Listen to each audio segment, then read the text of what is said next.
അപ്പോൾ നമ്മൾ കഴിഞ്ഞ ക്ലാസ്സിൽ എന്താണ് പഠിച്ചത്? അനുഷ്ടുപ്പ് വൃത്തവും അതിൻ്റെ ലക്ഷണവും ഒക്കെ നമ്മൾ നോക്കി. അപ്പം മനസ്സിലായി എന്ന് കരുതുന്നു. എന്തെങ്കിലും ഡൗട്ട് ഉണ്ടെങ്കിൽ നിങ്ങൾ ക്ലിയർ ചെയ്ത് അപ്പോൾ തന്നെ പോവുക. ഇനി നമ്മൾ നോക്കാൻ പോകുന്നത് സിലബസിലുള്ള അടുത്ത വൃത്തം ഏതാണ്? ഇന്ദ്രവജ്രം എന്ന് പറയുന്ന വൃത്തമാണ്.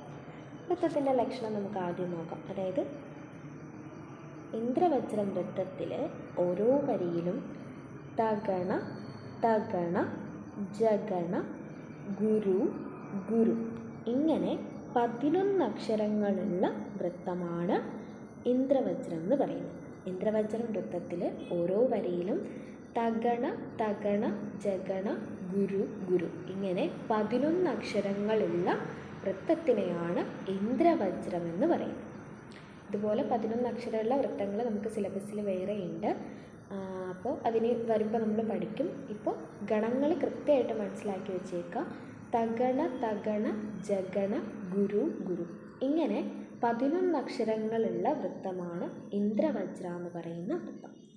എന്താ അവിടെ എഴുതിയിരിക്കുന്നത്? പ്രതിപാദം ഏകാദശ വർണ്ണാഹ. ഓരോ വരിയിലും 11 അക്ഷരങ്ങൾ വീതം. ലക്ഷണം എന്താണ്? സ്യാദിന്ദ്രവജ്ര യതി തൗ ജഗൗ ഗഹ. തഗണ തഗണ ജഗണ ഗുരു ഗുരു ഇങ്ങനെ 11 അക്ഷരങ്ങളുള്ള വൃത്തമാണ് ഇന്ദ്രവജ്രം എന്ന് പറയും. തഗണം എന്ന് പറയുമ്പോൾ എങ്ങനെയാണ്?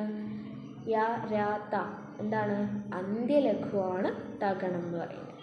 അങ്ങനെ അന്ത്യലഘുവായിട്ടുള്ള രണ്ടെണ്ണം, അതായത് 3 അക്ഷരം വീതം നോക്കുമ്പോൾ അന്ത്യലഘു വരുന്ന 6 അക്ഷരങ്ങൾ നോക്കുമ്പോൾ അവിടെ ആദ്യത്തെ 3 അക്ഷരം അന്ത്യലഘുവായിരിക്കും, ബാക്കി രണ്ടും, അതായത് ആദ്യത്തെ 2 അക്ഷരവും ഗുരുവായിരിക്കും, അവസാനത്തെ അക്ഷരം ലഘുവായിരിക്കും.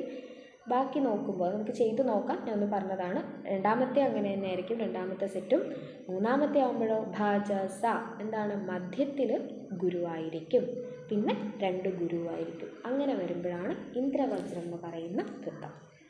ഇനി നമുക്ക് ഇവിടെ ആമേഖലം സഞ്ചരതാം ഘനാനാം ഛായാമധ സാനുഗതാം നിഷേധ്യ. ഒരു വരി ഞാൻ പറഞ്ഞു തരാം, നിങ്ങൾ ചെയ്ത് നോക്കുമ്പോൾ പറ്റുന്നുണ്ടോ എന്ന് നോക്കാം. ആദ്യത്തെ 3 വരി ആമേഘ എന്ന് പറയുന്നത് ഒരു സെറ്റ്, ലം സ ഇഞ്ച ഇത് ഒറ്റ സെറ്റ്, രതാം ഘ അതൊറ്റ സെറ്റ്, നാന അത് 2 അക്ഷരങ്ങളും ബാക്കി വരും. ആ എന്നുള്ളത് എന്താണ്? ദീർഘാക്ഷരമാണ്, അതുകൊണ്ടത് ഗുരുവായിരിക്കും. മേ എന്ന് പറയുമ്പോൾ അതും ദീർഘാക്ഷരമാണ്, അതും ഗുരുവായിരിക്കും. ഘകാരം ഹ്രസ്വമാണ്, അത് ലഘുവായിരിക്കും. അപ്പോൾ അന്ത്യലഘു എന്ന് പറയുന്നത് തഗണം. പിന്നെയോ ലം അത് ഗുരുവായിരിക്കും. സകാരം കൂട്ടക്ഷരത്തിന് തൊട്ട് മുമ്പുള്ള അക്ഷരമായതുകൊണ്ട് അതും ഗുരുവായിരിക്കും. പിന്നെയോ ഇഞ്ച എന്നുള്ളത് ലഘുവായിരിക്കും, അപ്പോൾ അവിടെയും അന്ത്യലഘു തഗണം. പിന്നെയോ രകാരം അത് ലഘുവായിരിക്കും. താം എന്നുള്ളത് ഗുരുവായിരിക്കും, ഘകാരം ലഘുവായിരിക്കും. അപ്പം മധ്യത്തിൽ ഗുരു വരുമ്പോൾ ജഗണം. പിന്നെ 2 ദീർഘാക്ഷരങ്ങളാണ് ഗുരു ഗുരു. അപ്പോൾ ഇന്ദ്രവജ്ര വൃത്തത്തിൻ്റെ ലക്ഷണം എന്താണ്? തഗണ തഗണ ജഗണ ഗുരു ഗുരു ഇങ്ങനെ 11 അക്ഷരങ്ങളോട് കൂടിയ വൃത്തത്തെയാണ് ഇന്ദ്രവജ്രം എന്ന് പറയുന്നത്. ഓക്കെ ആയല്ലോ? ഒന്നുകൂടി പറയാം. നമ്മൾ അടുത്ത അനുഷ്ടുപ്പിന് ശേഷം പറഞ്ഞത് ഇന്ദ്രവജ്രം എന്ന് പറയുന്ന വൃത്തമാണ്.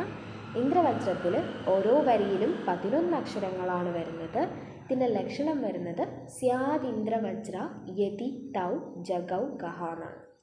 അതായത് ഓരോ വരിയിലും തഗണ തഗണ ജഗണ ഗുരു ഗുരു ഇങ്ങനെ 11 അക്ഷരങ്ങളുള്ള വൃത്തമാണ് ഇന്ദ്രവജ്രം എന്ന് പറയും. മനസ്സിലായി കരുതുന്നു. ഇനി നമുക്ക് രഥോത്തര എന്ന് പറയുന്ന വൃത്തമാണ് നോക്കാറുള്ളത്. നമുക്ക് ആദ്യം ഈ ശ്ലോകം തന്നെ ഒന്ന് ജസ്റ്റ് ഒന്ന് ഇതിലെങ്ങനെയാണ് ഗണങ്ങൾ വരുന്നതെന്ന് നോക്കാം. നോക്ക്. കൗശികേന സ കിലക്ഷിതീശ്വരോ.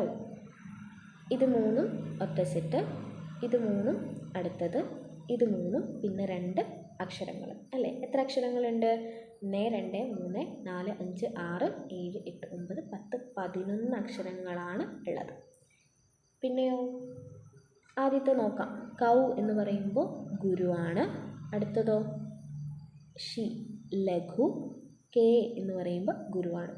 മധ്യത്തിൽ ലഘു വരുമ്പോൾ ഏത് ഗണമാണ്? യര യരത രഗണം. പിന്നെയോ നകാരം, അത് എന്താണ്? ലഘുവാണ്. സകാരം ലഘുവാണ്. കി എന്ന് പറയുമ്പോൾ അതും ലഘുവാണ്. അപ്പോൾ സർവലഘു എന്ന് പറയുന്നത് നഗണം. പിന്നെയോ ല എന്ന് പറയുന്നത് ഇപ്പുറത്ത് കൂട്ടക്ഷരമായതുകൊണ്ട് തൊട്ട് മുമ്പുള്ള അക്ഷരം ഗുരുവായിരിക്കും. യക്ഷി എന്ന് പറയുമ്പോൾ ലഘുവാണ്. തീ എന്ന് പറയുമ്പോൾ ഗുരുവായിരിക്കും. മധ്യത്തിൽ എന്താണ്? ലഘു വന്നു കഴിഞ്ഞാൽ രഗണം. പിന്നെയോ ശ്വകാരം, അത് ഹ്രസ്വാക്ഷരം ആയതുകൊണ്ട് അത് ലഘുവാണ്. പിന്നെയോ രോ എന്ന് പറയുമ്പോൾ അവസാനത്തെ അക്ഷരമാണ്, അല്ലെങ്കിൽ അത് ദീർഘാക്ഷരമാണ്. അപ്പോൾ അതെന്തായിരിക്കും? ഗുരുവായിരിക്കും. അപ്പോൾ 11 അക്ഷരങ്ങളോട് കൂടി രഗണ, നഗണ, രഗണ, ലഘു, ഗുരു ഇങ്ങനെ വരുന്നതാണ് രഥോദത എന്ന് പറയുന്ന വൃത്തം. എന്താണ് ലക്ഷണം? രാന്നരാവിഹ രഥോദ്ധതാലകൗ. രഗണ, നഗണ, രഗണ, ലഘു, ഗുരു ഇങ്ങനെ പ്രതിപാദം 11 അക്ഷരങ്ങളുള്ളതാണ് രഥോദ്ധത എന്ന് പറയുന്ന വൃത്തം. അപ്പോൾ നമ്മൾ നേരത്തെ എന്തായിരുന്നു പറഞ്ഞ? ഇന്ദ്രവജ്രം എന്ന് പറയുന്നത് തഗണ, തഗണ, ജഗണ, ഗുരു, ഗുരു ഇങ്ങനെ 11 അക്ഷരങ്ങളോട് കൂടിയതാണ് എന്ത്? ഇന്ദ്രവജ്രം എന്ന് പറയുന്ന വൃത്തം. പിന്നെയോ ഇവിടെ എന്താ പറഞ്ഞത്? രഗണ, നഗണ, രഗണ, ലഘു, ഗുരു ഇങ്ങനെ 11 അക്ഷരങ്ങളോട് കൂടിയത് രഥോദ്ധത എന്ന് പറയുന്ന വൃത്തമാണ്. ഓക്കെ ആയി എന്ന് കരുതുന്നു. അപ്പോൾ 2 വൃത്തങ്ങൾ നമ്മൾ നോക്കി. ഇനി നമ്മൾ വംശസ്ഥം എന്ന് പറയുന്ന വൃത്തം കൂടി നോക്കാം. അതോട് മതി, ഇന്നത്തെ ക്ലാസ്സിൽ 3 വൃത്തങ്ങളാവും. അപ്പോൾ വംശസ്ഥത്തിൻ്റെ ലക്ഷണം എന്താണ്? ജതൗ തു വംശസ്ഥം ഉദീരിതം ജരൗ. ജതൗ, ജരൗ. വംശസ്ഥത്തിൽ എത്ര അക്ഷരങ്ങളാണുള്ളത്? ഇതേ ഉദാഹരണം തന്നിട്ടുണ്ട്, ഒന്ന് എണ്ണി നോക്കൂ. 1, 2, 3, 4, 5, 6, 7, 8, 9, 10, 11, 12. വംശസ്ഥം എന്ന് പറയുന്ന വൃത്തത്തിൽ 12 അക്ഷരങ്ങളാണുള്ളത്. എങ്ങനെയാണ് ഗണങ്ങൾ വരുന്നത്? ജതൗ തു വംശസ്ഥം ഉദീരിതം ജരൗ. ജതൗ, ജരൗ, ജഗണ, തഗണ, ജഗണ, രഗണ ഇങ്ങനെയാണ് അവിടെ ഗണങ്ങൾ വരുന്നത്. ജഗണ, തഗണ, ജഗണ, രഗണ ഇങ്ങനെ 12 അക്ഷരം, പ്രതിപാദം 12 അക്ഷരങ്ങളോട് കൂടിയ വൃത്തമാണ് വംശസ്ഥം എന്ന് പറയുന്ന വൃത്തം. ഉദാഹരണം നോക്കി. ഇത് ഒരു സെറ്റ്, ഇത് 1, ഇത് 1, ഇത് 1 ഇങ്ങനെ 4 ഗണങ്ങളായിട്ട് തിരിച്ചേക്കാണ്. ചയസ്തുഷാമിത്യവധാരിതം പുര.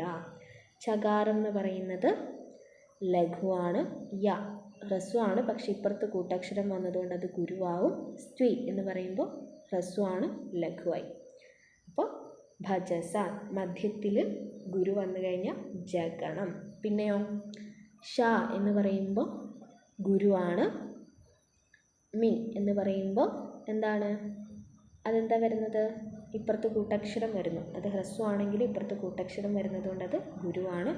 ത്യ എന്ന് പറയുമ്പോൾ അത് ലഘുവാണ്. അന്ത്യത്തിൽ ലഘു വരുമ്പോൾ യരത, തഗണം. പിന്നെയോ വകാരമാണ് ഇവിടെ വന്നേക്കുന്നത്. വകാരം ലഘുവാണ്. ധ എന്ന് പറയുമ്പോൾ ഗുരുവാണ്.